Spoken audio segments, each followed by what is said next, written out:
يلا نعمل أكلة جميلة نجمع بين الصيف والشتاء في حلة واحدة، وهيطلع طعم جديد وشكل جميل.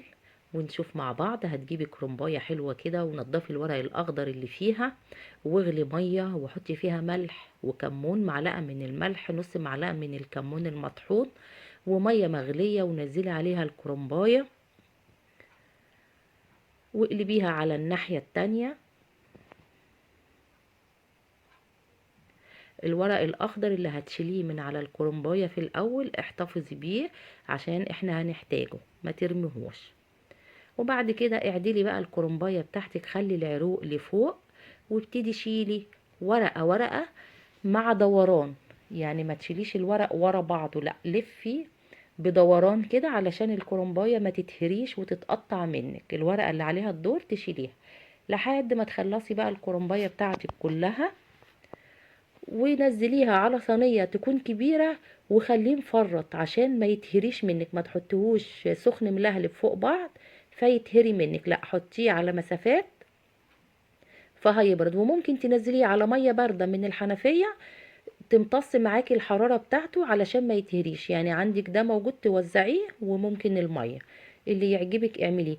انا رصيت بقى التقطيعة دي جديدة شوية، لو حسيتيها ان هي اسهل ليكي اعمليها. رصي الورق فوق بعض بالطول كده، وقصي العروق في الاول، وبعد كده قطعيه بالتساوي قد بعض. بس راعي ان انت تفرديه برضو كويس، عشان احنا حاطين الورقة متطبقة اتنين. بعد ما تقطعيه كده بالطول هتبتدي تفردي الورقة بتاعتك، وتظبطي بقى المقاس اللي انت عايزاه، وتبتدي تقطعيه. طبعا دي طريقة جديدة شوية عن الطرق التانية. انا عاملة كذا فيديو للمحشي، كل فيديو بطريقة، الطريقة اللي تعجبك استخدميها. بعد كده هاتي بقى طاسة سخنيها، نزلي عليها ربع كوباية من الزيت، نزلي عليها ملح وفلفل وبهارات، وتسخن معاكي. انا هنزل عليها دبابيس، طبعا انت ممكن تعملي اي حاجة، ممكن تعملي لحمة، دبابيس، صدور، اللي يعجبك. ممكن تعمليه من غير حاجة خالص برضو براحتك. نزلت الصدور، هتاخد لون، واقلبها على الناحية التانية برضو تاخد لون تاني.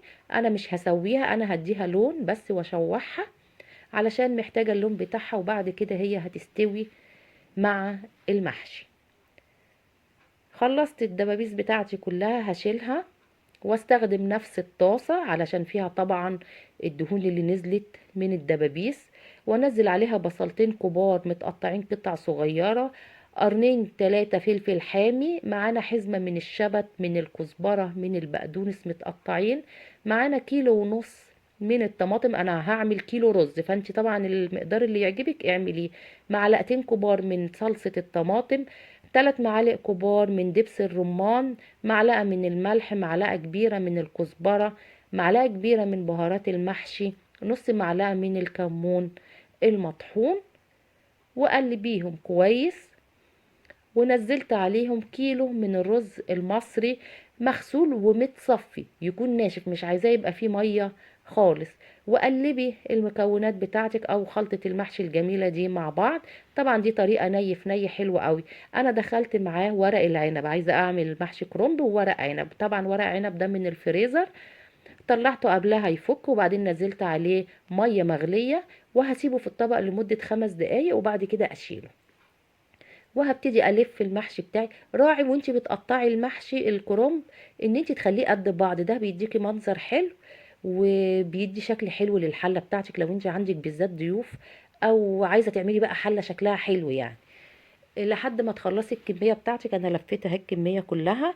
ده بقى الورق الاخضر اللي احنا بنرميه في اول الكرنبايه، انا ما برموهوش. خدت الورق الاخضر هغسله تحت الحنفيه، انا عايزاه ني زي ما هو اخضر، اغسليه تحت الحنفيه وافرديه ارضيه في الحله. وحطيت مج طبعا يكون قابل ان هو يبقى يدخل النار عشان ما يفرقعش منك. وبعد كده رصيت حواليها الدبابيس علشان هسويهم كلهم في حلة واحدة. هتدي منظر وهتدي طعم طبعا للمحشي بتاعك. عملتها بالشكل الدائري الجميل اللي انت شايفاه ده. وبعد كده هرص عليه في اتجاه قسمت الحلة اتنين، اتجاه عملت فيه الكرنب رصيته، والاتجاه التاني هرص فيه ورق العنب. يبقى احنا كده جمعنا بين الكرنب وورق العنب، الاكلة الشتوية والاكلة الصيفية، والاتنين هيبقوا مع بعض طعمهم حلو جدا. وممكن على فكرة تشكلي كوسة وفلفل اللي انت عايزاه.